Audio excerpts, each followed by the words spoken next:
Oke, baik. Bismillah. Assalamualaikum warahmatullahi wabarakatuh. Selamat pagi menjelang siang, teman-teman semua.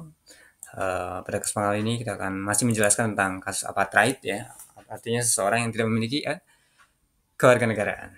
Oke, jadi seseorang itu tidak memiliki kewarganegaraan yang disebut dengan apartheid ya. Di sini ada beberapa contoh ya. Yang pertama adalah bayi lahir di Thailand.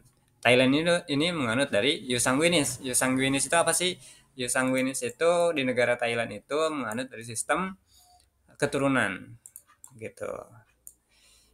Orang tuanya warga asing tanpa kewarganegaraan. Nah, jadi itu pas kasusnya adalah orang tuanya nggak punya warga negaraan, misal dokumennya hilang kah atau enggak dia masuk di sana sebagai warga gelap kah, seperti itu bisa aja teman-teman gitu ya. Nah, jadi apa anaknya ikut jadi tanpa kewarganegaraan gitu ya. Misal di sini dijelaskan bahwa Thailand menganut ius sanguinis atau keturunan ya, di mana kewarganegaraan diturunkan dari orang tuanya ya. Karena orang tuanya tidak punya kewarganegaraan tadi, maka bayi tersebut juga tidak diakui oleh negara Thailand maupun negara asal orang tuanya, karena nggak ada informasi tentang orang tuanya ya, warga negara mana gitu ya.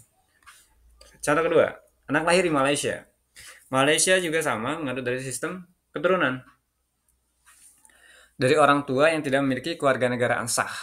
Nah, nggak disahkan nih, dokumennya nggak jelas gitu. Maka apa? Anaknya Malaysia hanya mengakui kewarganegaraan melalui garis keturunan yang sah. Yang sah itu ya artinya ada dokumen di situ. Ya. Jika orang tuanya tidak punya kewarganegaraan, ya otomatis anaknya tidak dapat di status warga negara Malaysia. Dan juga tidak mendapatkan status dari negara asal orang tuanya karena tidak ada. Negara orang tuanya nggak ada, misalnya gitu. Misal ketiganya adalah bayi lahir di Brunei. Orang tuanya kehilangan kewarganegaraan asal karena konflik. Misalnya orang tuanya itu kehilangan KTP lah, dokumen-dokumennya lah. Sehingga anaknya ya nggak diakui gitu ya. Contoh di sini dijelaskan bahwa Brunei menganut ius sanguinis ya, di mana ius sanguinis tadi itu adalah berdasarkan keturunan.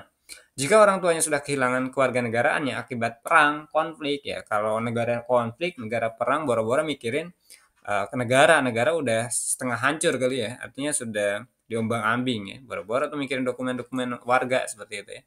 Maka anak tidak dapat mendapatkan kewarganegaraan dari Brunei maupun dari negara asal orang tuanya gitu ya. Kenapa? Karena dokumennya nggak ada. Ya. Karena apa? Orang tuanya kehilangan kewarganegaraan. Ya karena apa? Karena konflik gitu. Sehingga apa? Akhirnya adalah anaknya tidak diakui. Di negara asal ya jelas, di negara orang tuanya jelas, negaranya nggak. Bentar lagi mau bubar istilahnya begitu ya. Ada perang-perangan seperti itu ya. Terus lagi kalau di negara Brunei ya jelas Brunei tidak tidak apa dia harus ada kejelasan dulu gitu. Misalnya orang tuanya kehilangan, bahasanya kehilangan, artinya nggak punya dokumen sama sekali. Intinya gitu. Intinya adalah seseorang yang nggak memiliki dokumen, ya dia nggak bisa apa nggak punya keluarga negaraan artinya ya dia nggak bisa menurunkan keluarga negaraan pada anaknya kan gitu ya. Intinya seperti itu. Entah itu konflik kah, entah itu hilang kah, entah itu dia jadi imigran gelap kah gitu ya banyak hal. Keempat, anak lahir di kapal laut asing, perairan internasional. Perairan internasional itu banyak nih. Nggak punya negara di sana. Perairan namanya juga ya. Negara asal orang tuanya tidak mengakui negara tempat lahir pun tidak ada. Ya, di sini anak lahir di kapal laut asing di perairan internasional. Negara asal orang tuanya tidak mengakui. Negara asal orang tuanya tidak mengakui nih, misal negara mana lah ya.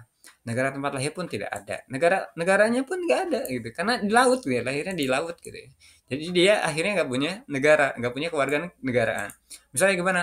Di laut lepas tidak ada wilayah negara tertentu. Laut lepas lah, bebas semua orang, semua negara masuk situ kan gitu ya. Jika negara asal orang tua artinya di laut lepas itu tidak bukan milik negara ya kan gitu ya. Itu bebas tuh. Nah, di sini jika negara asal orang tuanya menolak memberikan kewarganegaraan, maka anaknya tidak diakui oleh negara manapun.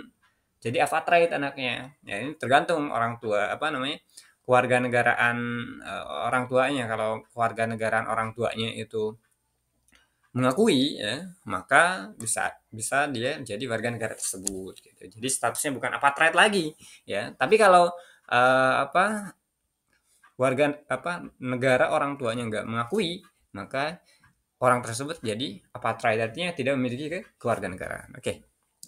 Dan terakhir di sini contoh kelima, orang tua pekerja migran ya, contoh di sini saya sampaikan yang tadi. Orang tua migran, pekerja migran gelap ya, melahirkan di negara transit yang tidak mengakui anak mereka. Melahirkan di negara transit. Transit itu kan pindah-pindah ya, yang tidak mengakui anak mereka. Tentunya apa? Negara transit biasanya tidak mau memberikan kewarganegaraan pada anak yang lahir dari orang tua tanpa dokumen resmi. Artinya dia masuk ke daerah tersebut, negara tersebut ya, tanpa adanya kejelasan, tanpa adanya identitas. Artinya imigran lah ya, imigran itu kan masuk menyelundup gitu ya. Nah, negara asal orang tuanya juga tidak bisa mengakui karena apa? Orang tua mereka berstatus ilegal di sana. Misalnya dia datang ke Malaysia nih. Nah, di Malaysia dia kan nggak punya dokumen nih, nggak punya visa dan lain seterusnya gitu ya.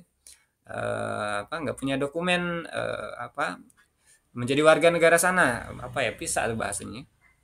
Untuk sementara kan gitu ya, dokumen resminya. Nah, maka apa? Negara asal orang tuanya pun tidak bisa mengakui ya. Karena apa? Karena mereka ini berstatus ilegal. Misalnya dua pasangan ini gitu ya, melarikan diri ke Malaysia tanpa tanpa dokumen-dokumen, dia nggak punya dokumen lah istilahnya.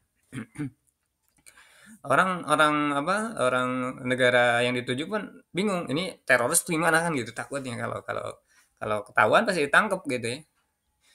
Nggak punya ilegal, nggak punya apa, nggak punya identitas legal ya. Gitu.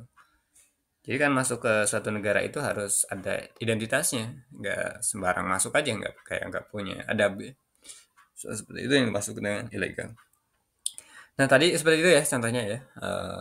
Mungkin teman-teman memahami ya tentang apartheid ini, karena memang apartheid ini banyak sekali kasus-kasusnya seperti itu.